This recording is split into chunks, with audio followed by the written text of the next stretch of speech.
Shalom anak-anak kami semua. Bagaimana kabarnya hari ini? Mister berharap kalian dalam keadaan sehat dan tetap dalam perlindungan Tuhan. Baik, senang sekali Mister bisa membagikan firman Tuhan pagi hari ini. Nah, sekarang mari kita ambil sikap yang baik untuk mendengarkan firman Tuhan. Kita siapkan hati kita siapkan Alkitab kita. Baik, nah sekarang kita mulai. Kita berdoa terlebih dahulu sebelum kita belajar sama-sama mendengarkan firman Tuhan. Mari kita berdoa. Tuhan Yesus, kami bersyukur Tuhan buat hari ini Tuhan. Engkau masih memberikan kesehatan buat kami Tuhan. Engkau masih memberikan nafas kehidupan bagi kami, supaya kami dapat mendengarkan, belajar bersama-sama tentang firman-Mu Tuhan, agar kami tetap dalam jalan-Mu Bapa. Bantu kami Tuhan untuk mengerti firman-Mu. Terima kasih Bapa, berkati kami, haleluya, amin. Baik, sekarang kita akan mendengarkan firman Tuhan. Ini firman Tuhan yang sangat sering kita dengar dan mungkin anak-anak kami sudah hafal tentang firman ini. Nah, yaitu kita buka sama-sama Yohanes 3 ayat 16. Yohanes 3 ayat 16. Sudah dapat? Amin. Yuk, mari kita sama-sama menyebutkan. Karena begitu besar kasih Allah akan dunia ini, sehingga Ia mengaruniakan anaknya yang tunggal, supaya setiap orang yang percaya kepadanya tidak binasa, melainkan beroleh hidup yang kekal. Baik, kita belajar sama-sama tentang firman ini. Firman ini adalah sangat terkenal ya, dan bahkan firman ini sering kita dengar diterjemahkan ke dalam berbagai bahasa. Karena memang ini adalah firman yang menunjukkan suatu jaminan bagi orang-orang percaya, gitu dia ya. Nah, ayat coba kita lihat di sana, jelas dikatakan di ayat ini adalah tentang kasih. Karena begitu besar kasih Allah akan dunia ini. Jadi di sini adalah berbicara tentang kasih Allah. Nah, kasih Allah itu adalah kasih yang paling tinggi. Kasih tingkatan yang paling tinggi. Nah, kasih Allah itu adalah kasih agape, kasih yang tidak mengharapkan imbalan, kasih yang tulus. Nah, kalau manusia sering mengasihi itu karena ada sesuatu, ada keinginan, ada yang mau dia ambil gitu dia. Saya mengasihi seseorang supaya dia mau memberikan sesuatu bagi saya. Itu kalau manusia. Tetapi kalau Tuhan tidak seperti itu. Kasih Tuhan itu adalah kasih yang tidak mengharapkan apa-apa. Ya, itu dia. Nah, jelas dikatakan di sana, sehingga Ia mengaruniakan anaknya yang tunggal. Tuhan mengaruniakan anaknya yang tunggal, yaitu siapa kira-kira? Yesus Kristus. Iya, betul sekali. Yesus Kristus. Ia mengaruniakan Yesus Kristus. Ia mengorbankan anaknya yang tunggal untuk orang asing.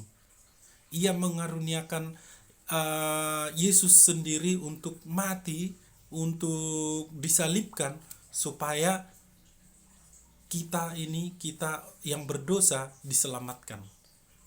Ya, kita diselamatkan.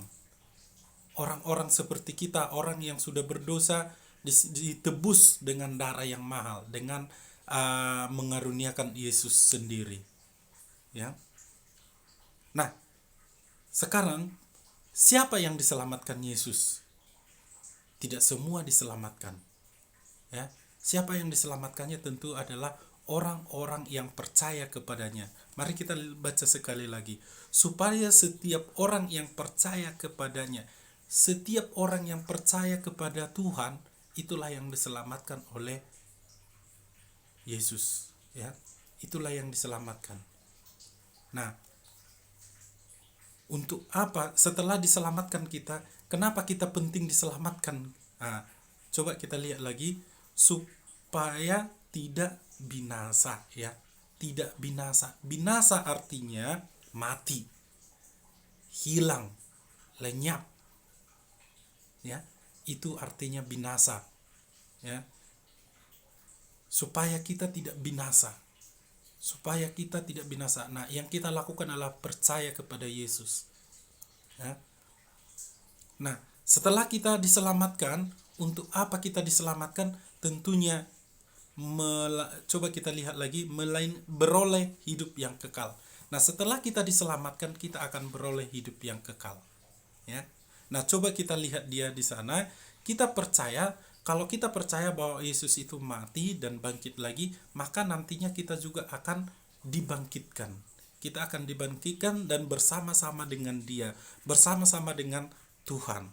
Nah, bersama-sama dengan Tuhan itu adalah kerinduan oleh semua orang, semua umat manusia. Nah, hari ini marilah kita meneladani Tuhan, meneladani kasih-Nya.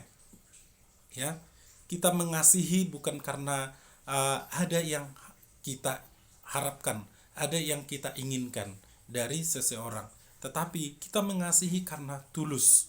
Nah, kita mengasihi sesama tanpa mengharapkan imbalan. Mari kita tunjukkan kita orang percaya, yaitu memiliki kasih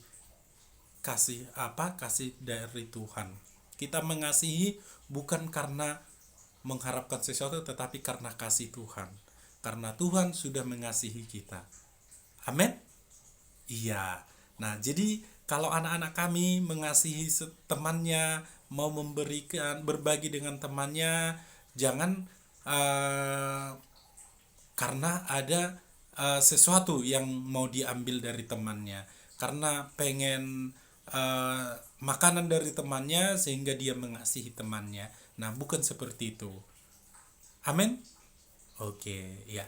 Itu dulu firman Tuhan pagi hari ini yang bisa Mister sampaikan. Nah, semoga firman Tuhan bisa bermanfaat bagi anak-anak kami. Mari kita akhiri, mari kita berdoa sama-sama. Tuhan Yesus, kami bersyukur Tuhan buat firman Tuhan yang sudah kami dengarkan Tuhan, yaitu tentang kasih-Mu yang luar biasa Tuhan bagi kami, yang rela berkorban demi kami untuk menyelamatkan kami Tuhan. Kami mau Tuhan Engkau bangkitkan Tuhan, kami mau bersama-sama Engkau Bapa, bantu kami Tuhan untuk melakukan, untuk mengasihi, untuk melakukan kasih yang seperti Engkau Bapa. Terima kasih Tuhan Yesus, haleluya, amin.